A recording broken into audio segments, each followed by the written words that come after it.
Introduction ज़रूरी साहिबा। अब मेरी दरख्वास्त है हक्कानी कासमी साहब से कि वो तशरीफ़ लाएँ और अपने ख्यालात का इजहार करें।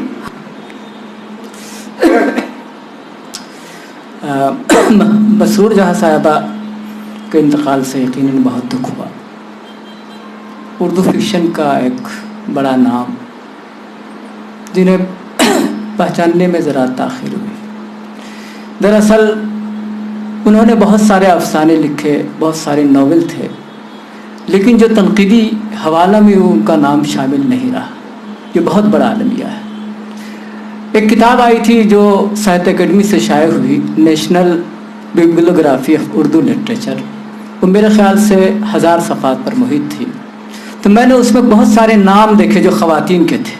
तो मेरे ख़्याल से 25 नाम ऐसे थे जिनका किसी भी मजमूए में या किसी भी तनक़ीदी हवाले में ज़िक्र नहीं होता है।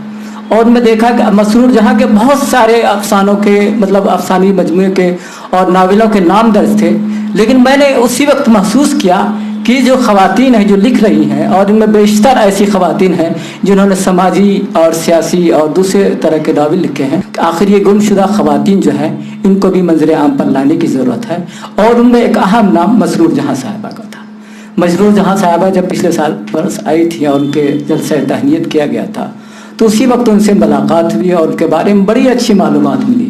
और सबसे बड़ी बात यह है कि एक ऐसी फिक्शन निगार जिन पर बाहर के ममालिक में रिसर्च हुआ, उज़्बेकिस्तान, ताजिकिस्तान, हाँ ताजिकिस्तान में उनके ऊपर एक PhD का मकाला लिखा गया। लेकिन मैं नहीं समझता हूँ कि हिंदुस्तान के बहुत सारे यूनिवर्सिटियों में मकाले लिखे जाते हैं जहाँ मसरूर जहाँ पे कुछ लिखा गया हो, मतलब बाज़ाब्ता लिखा गया हो। तो बहरहाल एक बड़ी अफसाना निगार थी। और मुझसे उनकी एक ख़ास बात यह थी कि जब मेरी बेटी अनीका का इंतकाल हुआ, मेरे ख्याल से 2 सितंबर को, तो 3 या 4 सितंबर को उनका टेलीफोन आया। बहुत ही ज़्यादा घबराई हुई थी, कह रही थी कि मैं हिम्मत जुटा नहीं पा रही हूँ कि तुम्हें कैसे ताज़ियत दूँ और तुम कैसे इस गम के इस पहाड़ को बर्दाश्त करोगे। और बहुत मोहब्बत भरे लहजे में उन्होंने बात की थी। और मुझे नहीं लगता था कि इतनी जल्दी उनका इंतकाल हो जाएगा। आवाज़ में इतनी खनक थी और बिल्कुल एक ज़रा भी मायूसी आवाज़ में नहीं थी। बहुत ही अच्छे अंदाज में उन्होंने गुफ्तगू की थी।